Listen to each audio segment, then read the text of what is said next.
Turning to today's topic, our work on the issue of the Chinese exchange rate really began precisely 6 years ago when John Snow, then Secretary of the Treasury, called me early one morning. He had been on one of those famous or infamous bus tours in which he and other cabinet members were attempting to sell the Bush tax cut program. And instead of talking about tax cuts, everywhere he had gone, he apparently was hammered about the Chinese exchange rate. This was cities all over the Midwest. He was somewhat shocked by that, called, asked for some briefing and some discussion and explanation of what all this was about. So I vividly remember that Morris Goldstein and Nick Lardy and I trotted over to the Treasury, spent several hours with him and his colleagues, and at that point, actually, then began the in-depth research on the topic that we have continued to this day and which culminates in today's study. The Chinese, of course, 2 years later and 4 years ago now, implemented major reforms, they said, of their exchange rate system. And so a lot has transpired over this period of 6 years. Our team of Morris and Nick have published a number of earlier studies, both longer pieces and short pieces, and the book that we released today really pulls together updates and looks to the future with their analysis of what has happened with the Chinese economy, the Chinese very large trade and external surpluses, their exchange rate management and exchange rate policy, all this in an effort to suggest what should be now the course of both Chinese policy and reactions to it by the rest of the world going forward. Chinese top delegation will, of course, be here next week for the first meeting of the new version of the strategic and economic dialogue between the United States and China. This issue will, of course, be on the agenda, and we hope that our work will continue to inform the policy discussion on it. Most of you know our team. Morris Goldstein was Deputy Director of Research at the IMF for 7 years, capping a 25-year career at the fund before he joined us back in 1994 as a senior fellow, and has published very widely on exchange rates, the monetary system, and in particular in recent years on financial regulatory reform and where that crucial set of issues should go. Nick Lardy was called by the National Journal a couple of years ago everybody's guru on China. I think it's fair to say that he's one of the, if not the, top expert on the Chinese economy anywhere in the world. He has written widely on many aspects of Chinese development, its agricultural system, its banking system and financial repression, its international regime and its role in the world economy.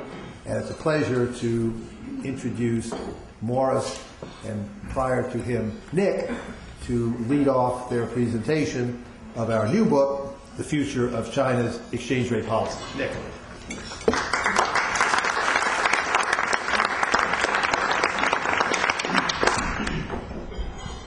Thank you very much, Fred. I do want to begin by thanking Morris. We have been at work on this issue now for 4 or 5 years. I think this is our 9th or 10th publication. We've had short pieces, as Fred said, a number of pieces in the Wall Street Journal, Financial Times. We've done working papers, policy briefs. We did an edited volume on the Chinese exchange rate last year, and now the policy analysis that we are launching today. And I've learned a great deal from Morris in this process and want to thank him for all that he has taught me on a fairly broad range of issues. I'm going to talk about how China got into the situation of having a substantially undervalued currency, taking it all the way back to the beginning of the reform process in China in 1978. I'm going to divide it into a number of stages, a period when they went from substantial overvaluation to an equilibrium exchange rate in the mid-1990s, how they stayed on an equilibrium path roughly for the next 5 or 6 years, and then how they went off the track, in our view, starting in 2002. And then finally, I'm going to conclude on a somewhat different note and talk a little bit, give you an update on how China's coming on the rebalancing story, what the prospects are for China moving to a growth pattern that relies less on an ever-expanding trade surplus and relies much more on domestic consumption to generate aggregate demand. But first, as I said, a bit of history. China began in reform, economic reform, under Deng Xiaoping in '78 with a highly overvalued currency. This was a legacy of decades of an import substitution trade policy. The exchange rate was roughly 1.5 to the dollar. And over a period of about 17 years, they moved from about 1.5, 1.6 up to about 8.3. In other words, a very substantial decline in the nominal value of the currency, about 80%. And if you do it on a trade-weighted real basis, also very substantial decline in the value of the currency of about 70% on a real trade-weighted basis. They did this, as I said, gradually through a whole series of policies. They began almost immediately by allowing exporters to retain foreign exchange. That is, they moved away from the system in which all foreign exchange had to be turned over to the central bank, and to a system in which, and for which they would only get 1.6 RMB per dollar, into a system in which companies, exporters, could retain their foreign exchange and use it to buy imports. Its value would be much higher in that application. A year later, they introduced this idea of a swap market so firms could trade among themselves, so firms with surplus currency could sell it at a substantially higher price than the official exchange rate to those that wanted to finance imports. A year later, they introduced what they referred to as an internal settlement rate, which brought the exchange rate from 1.5 to 2.8, in other words, a reduction in the value of the currency by almost half. Over the next 3 to 4 years, they continued to devalue the official exchange rate. They abolished the internal settlement rate in the middle of the 1980s. They continued to devalue. They had the swap market going in parallel all this time. By January of 1994, the official exchange rate was at 5.8, and the swap market rate was 8.7, and they unified the rates at the swap market rate. So basically, they got rid of the dual system and moved to a single rate that was at the swap market rate. Within a relatively short period of time, by June 1995, there was some additional market appreciation of the exchange rate, taking the exchange rate to 8.3. Then over a somewhat longer period of time, they got to the 8.28, which is a number for anyone who's worked on China, it was an important number for a long period of time, because that was the official exchange rate all the way up until July 21st, 4 years ago today, that is July 21st, 1995. So the argument we make in the study is that the rate of roughly 8.3 in the mid-1990s was roughly an equilibrium exchange rate, and we make a number of arguments. Some people have argued that there was a massive devaluation of the currency at the beginning of 1994 because the official rate was in effect devalued from 5.8 to 8.7, but in fact about 80% of all foreign exchange transactions in late 93 were going through the swap market. So if you take a weighted average of the two, the devaluation of the currency was substantially less. Secondly, in 1994, there was a very considerable reduction in exchange controls on current account transactions. Thirdly, the current account was very close to equilibrium in this period, 94, 95, 96. The current account surplus was 1.4% of GDP, 0.2% of GDP, and 0.9% of GDP. So we had a relatively balanced current account situation.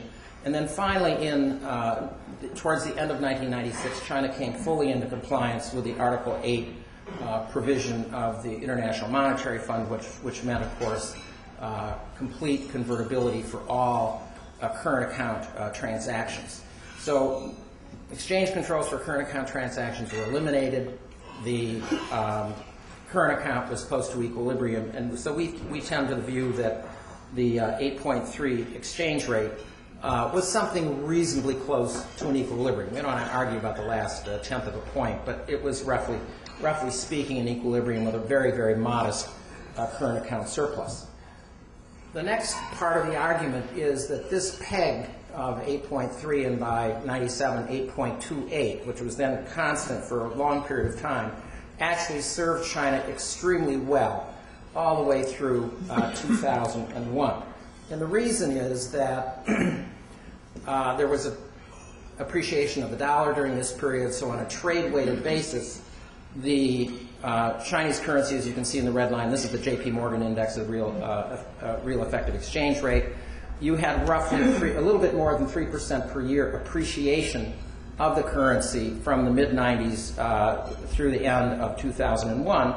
And that coincided with a continuation of a very, very small current account surplus, which I'll show you in a minute. So essentially the argument here is that China had relatively high productivity growth overall, that it was highly concentrated in the tradable goods sector, but that China did not gain in international competitiveness and have a growing trade surplus because its currency on a trade-weighted basis was appreciating by between 3 and 3.5% per year. So the blue line brings the current account situation, and as you can see, this is in dollar terms. There was a little bit of an increase in the Asian financial crisis. The current account surplus got up to about 3%.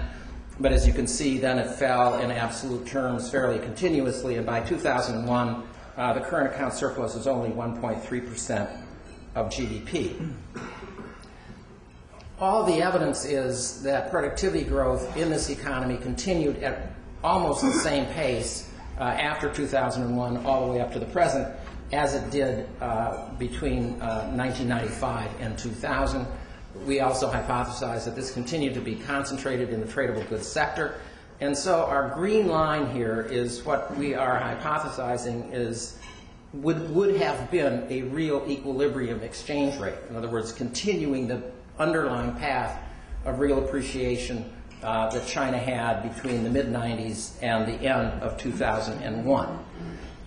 The red line continues the J.P. Morgan calculation of the real effective exchange rate, and obviously what was happening beginning in February 2002 as the dollar declined, the peg between the RMB and the dollar meant inevitably that the RMB on a trade-weighted basis declined.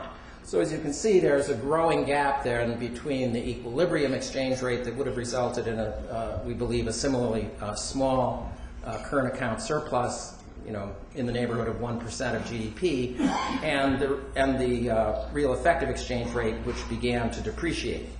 So the gap between the green line and the red line is growing.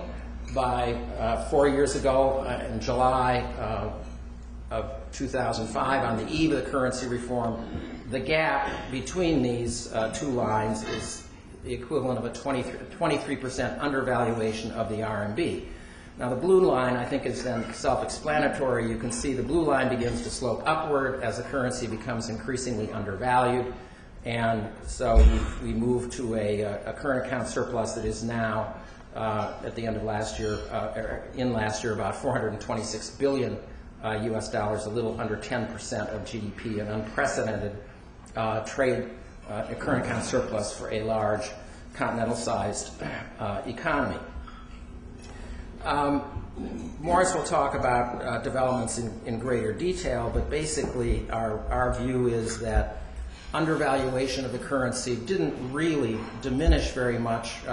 If you actually look closely at those two lines, by November of 2007, the degree of undervaluation had increased to about 27% on this particular measure, which simply reflected the fact that cumulative appreciation of the currency over this period was substantially less than what we believe is productivity growth, so that the degree of undervaluation of the currency increased somewhat through November of 2007.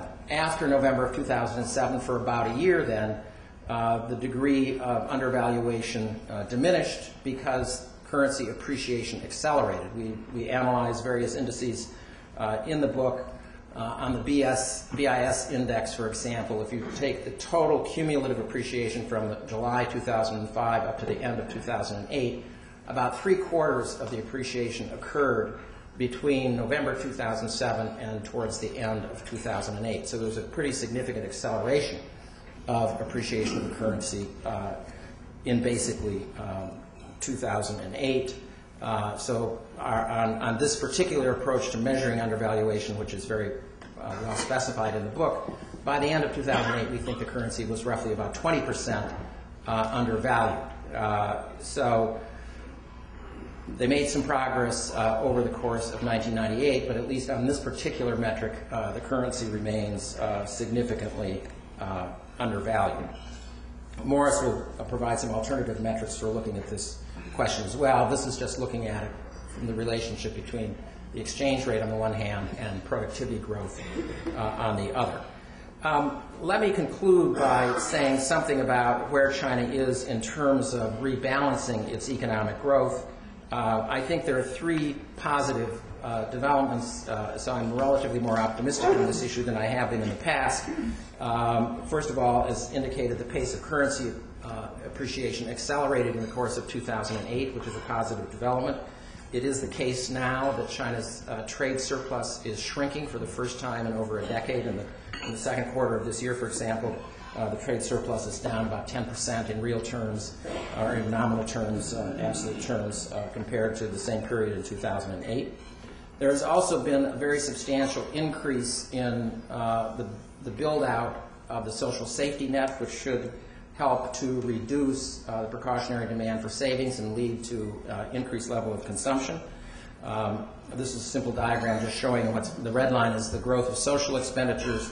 The blue line is the growth of total government expenditures. China started talking about rebalancing back in 2004, but if you look at this diagram in 2003, 4, 5, and 6, the growth of social expenditures was basically the same or even slightly less than the growth of total government expenditures. When you get to 2007 in particular, there's a very substantial difference with social expenditures growing much, much more rapidly. That continues to some extent in 2008.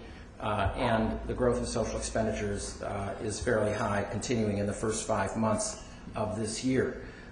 This has cumulatively meant a very substantial increase. Social expenditures financed through the budget have increased by about 3/5 between 2008 compared to 2006.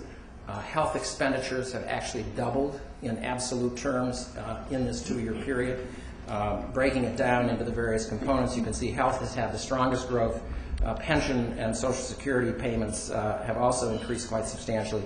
Education had a burst of growth in 2007, has been tapering off a little bit since, although the nominal growth rate is still 15%. The social safety net is being built out much more rapidly. I mentioned health expenditures doubled in a 2-year period. Pension payments in 2008 and 2009 have been increased by 20%, which is twice the rate of inflation in 2007 and 2008. So transfer payments are also going up in a variety of categories. A third area which is favorable for rebalancing is that the government has instituted over the last year some substantial reforms for the pricing of fuels, gasoline, diesel in particular, and also beginning for electricity, which is reducing the subsidy to the tradable goods sector. We think one of the reasons that the tradable goods sector has had overinvestment feeding the growth of exports has been, of course, partly the undervalued currency, but also the undervaluation of inputs that are used overwhelmingly in the tradable goods sector, which has further enhanced profitability in tradable goods at the expense of the services sector. So in these three areas, we think the rebalancing picture is somewhat more promising. There are areas in which they have not moved sufficiently. Financial repression, the control of interest rates has not significantly changed, although Wen Jiabao in his speech last spring said they would introduce market-oriented interest rate reform, which is at least a positive statement. Nothing's come out yet that's visible on the outside. And also they've been very slow to institute a really significant dividend tax on corporates, which would reduce corporate retained earnings and corporate savings, which could be a source of financing for even larger increases in social outlay. So it's still a mixed picture, but at least in three areas we think there has been substantial progress in the kinds of policies that will eventually lead to a greater contribution to economic growth coming from consumption, as opposed to the very, very heavy reliance in 2004 through 2007 in particular on the growth of net exports. So I will, having given you this kind of historical overview and a little snapshot of rebalancing, which is discussed at length in the book, turn it over to Morris for more of the discussion on what we see as the policy choices for China going forward. Well, good afternoon.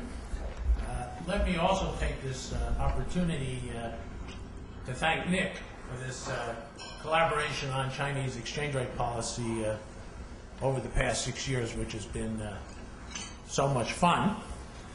As I'm sure all of you know, Nick knows a good deal about the Chinese economy. I did not, and I do not.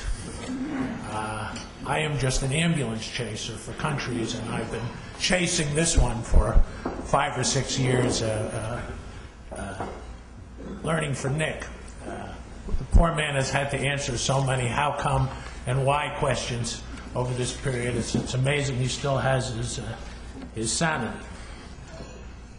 My task is to discuss the options going forward for China's exchange rate policy, and I plan to do that in 3 parts. First, I want to summarize how the domestic and external environment in which Chinese exchange rate policy operates has changed since the fall of 2007, when coincidentally the Institute had a major policy conference on debating China's exchange rate policy. Second, I want to outline the pros and cons of an exchange rate policy for China that we call stay the course, which reflects roughly the strategy that the Chinese authorities have followed since the second half of 2008. And then third and finally, I want to outline the main features of an alternative exchange rate policy that we call the 3-stage approach. Okay, what has changed since the fall of 2007 that should matter for China's exchange rate policy? Well, the first thing is the most obvious one, the global and domestic financial crisis and situation on economic growth. In 2007, global growth was about 5%, and in early 2008, the IMF was forecasting 2009 global growth at 3.7%. In its latest forecast for 2009, it's minus 1.4%. China's exports have declined for 8 months in a row. Even more important, economic growth in China itself has slowed dramatically. China's growth peaked at 14% in the second quarter of 2007, and until the second quarter of this year, it fell for 7 consecutive quarters. This past April, the fund was forecasting 2009 growth in China at 6.5%. We had a good second quarter growth number, 7.9%. Forecasts are being revised upward. I think the latest fund forecast for 2009 for Chinese growth is 7.5%. But growth is still below potential. Throughout most of the 2003 to 2007 period, China was in what the late Nobel laureate James Meade called a non-dilemma situation for exchange rate policy. Because they had both a large current account surplus and a domestic economy that was on the verge of overheating or was overheated, an exchange rate revaluation would simultaneously move them closer to both external and internal balance. So you could kill 2 birds with 1 stone.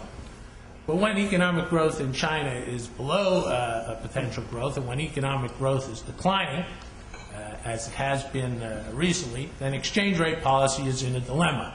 An RMB revaluation gets you closer to external balance, but moves you away from internal balance.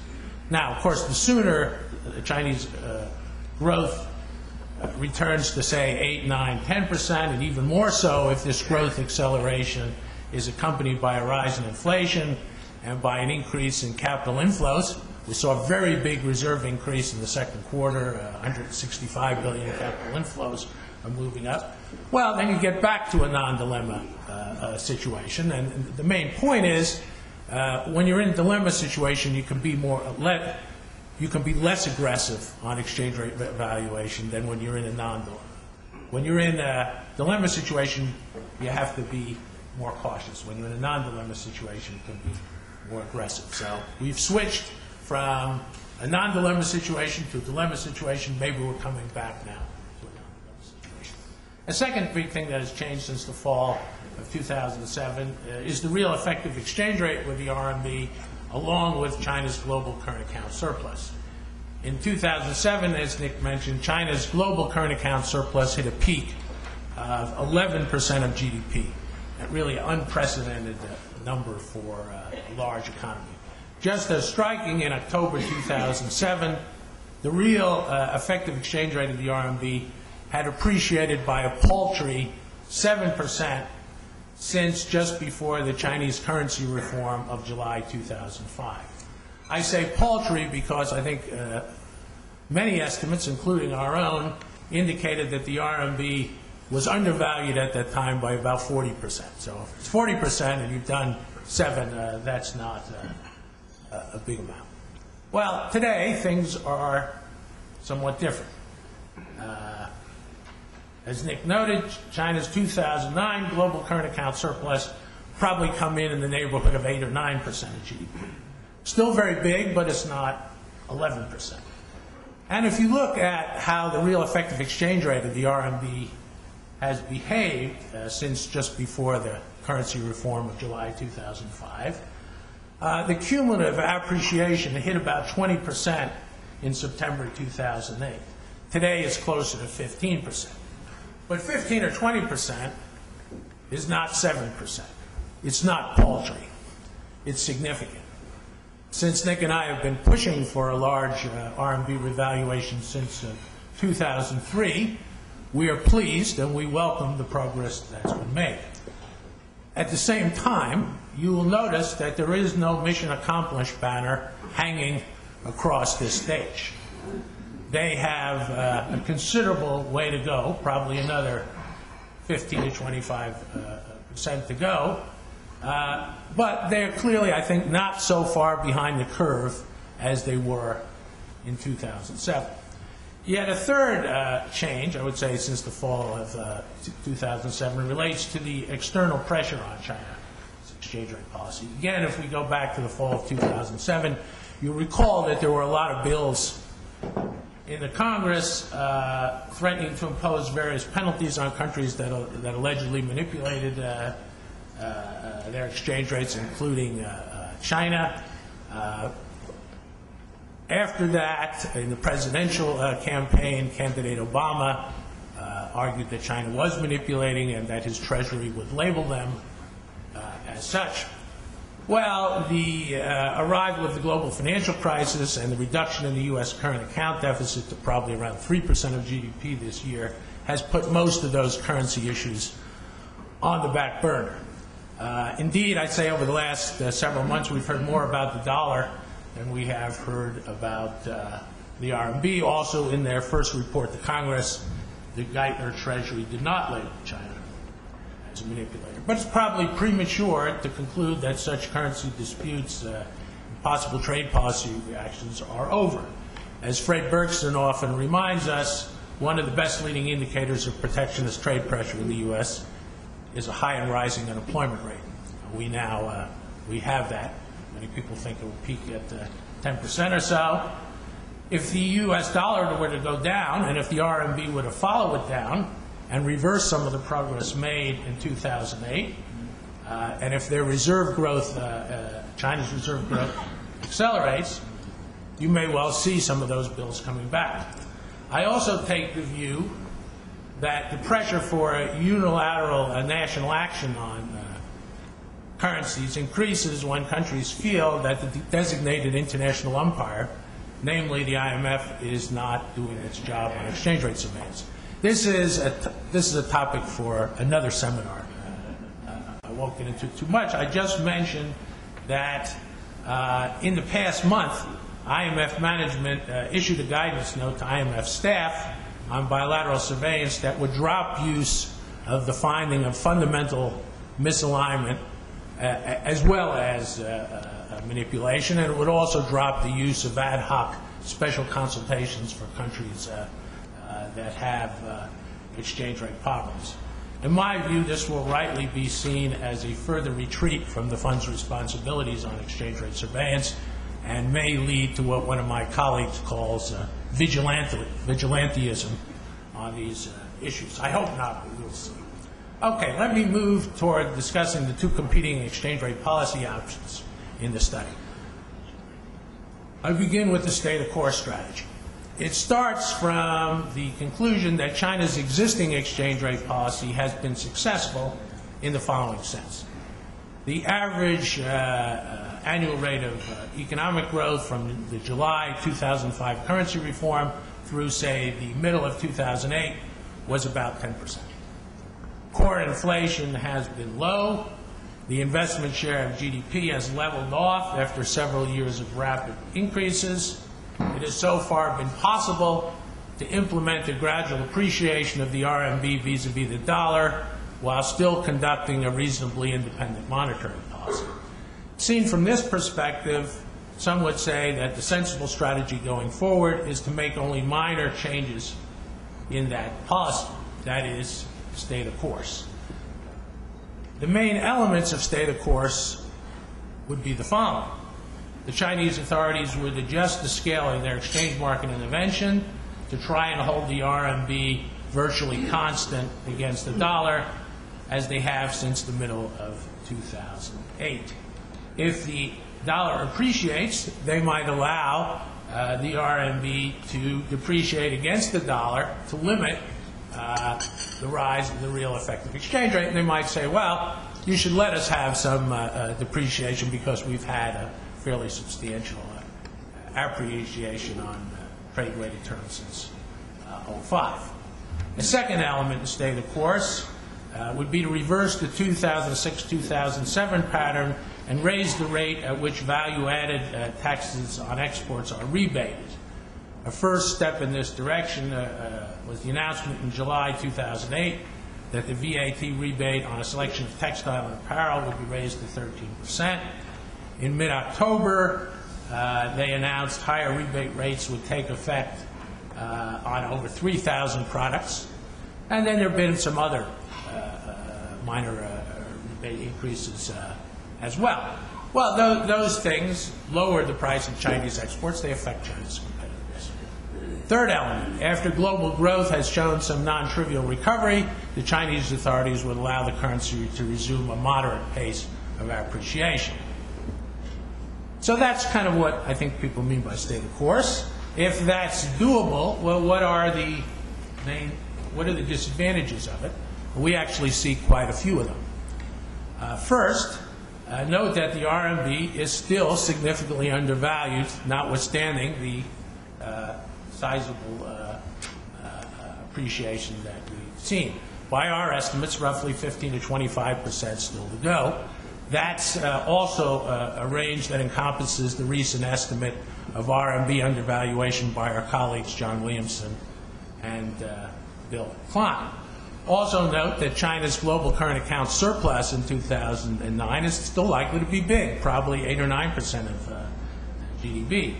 So the state of course option means that you're going to have this elevated global current account surplus from China for quite a while.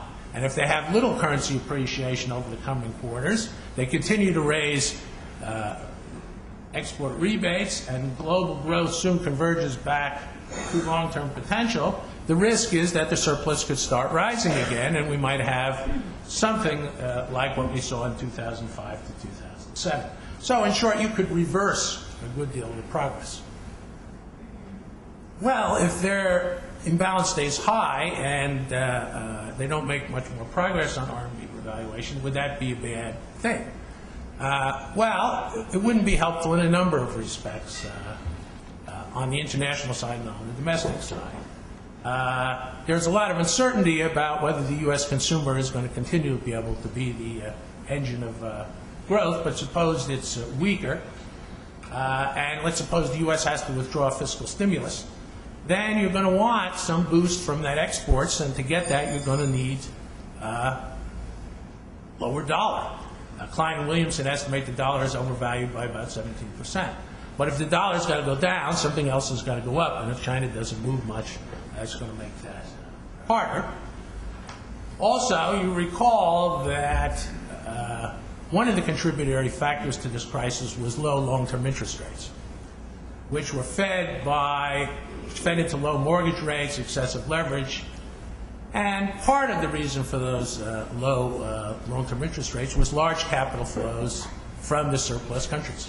Well, if you don't do anything on these imbalances, you could get that again, and you set the stage again for some of the problems that we've seen. There are also quite a few disadvantages for China itself, and probably more influential. What are they? Well, perpetuating an undervalued currency will continue to distort domestic investment decisions.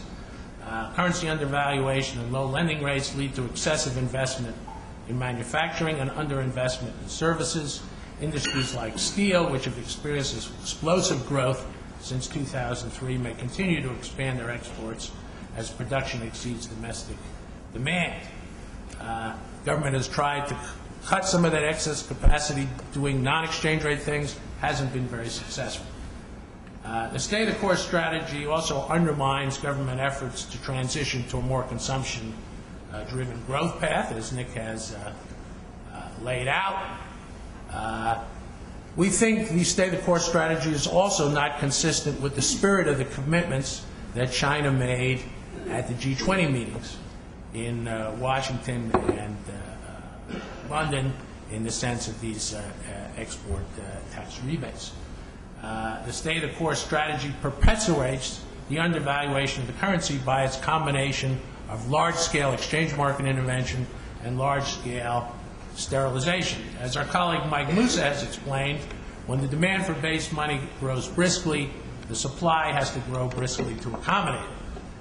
But when you have large-scale sterilization, it causes negative growth of net domestic assets and leads the demand for base money to be accommodated by the balance of payments, that is, via trade surpluses and capital inflows. So as long as you continue to do the large-scale intervention, and as long as you continue to do the large-scale sterilization, it's difficult to get the external imbalance down much. Okay, well, if the stay-the-course strategy doesn't seem so promising, what's the alternative?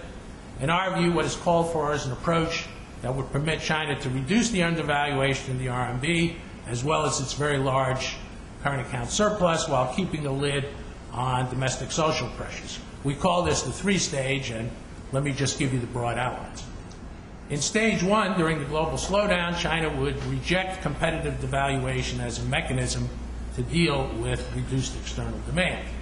It would continue to appreciate the RMB at a pace of, say, 4 to 5% a year. That's slower than in 2008, but not nothing. It would refrain from further increases in VAT rebate rates on export products. Any difficulties in labor-intensive export industries as a result of modest RMB appreciation would be handled through trade adjustment assistance, as well as by an increase in the size, moderate increase in the China's fiscal stimulus package. The government would continue to increase its own consumption expenditures and transfer payments to households. China would drop its insistence that the RMB exchange rate is solely a matter of national sovereignty and would allow the fund to complete the 2007 Article 4 consultation and undertake an interim consultation as well. Stage two would begin when the global economic recovery strengthens and when China converges to its longer-run sustainable growth path. So stage two we define in terms of conditions, not months or years. When that happens, we get recovery, China's growth comes back, then they can be more aggressive. And since the current account surplus is still likely to be large at that stage, they would then allow the RMB to appreciate sufficiently rapidly to eliminate much of the remaining surplus within a few years. Gradual liberalization of restrictions on capital flows would continue. The government would also resume the interest rate liberalization strategy that was suspended in 2004. Finally, in stage three, when China's global current account surplus had been dramatically reduced, intervention and sterilization would be curtailed still further. The daily fluctuation limit on the RMB would be dropped, and the RMB would then become essentially floating. Monetary policy would continue to evolve toward an inflation targeting framework, and depending on how much progress had been made on banking reform, they could then liberalize more substantially on the capital regime. In short, such a strategy would avoid the pitfalls of the state of course.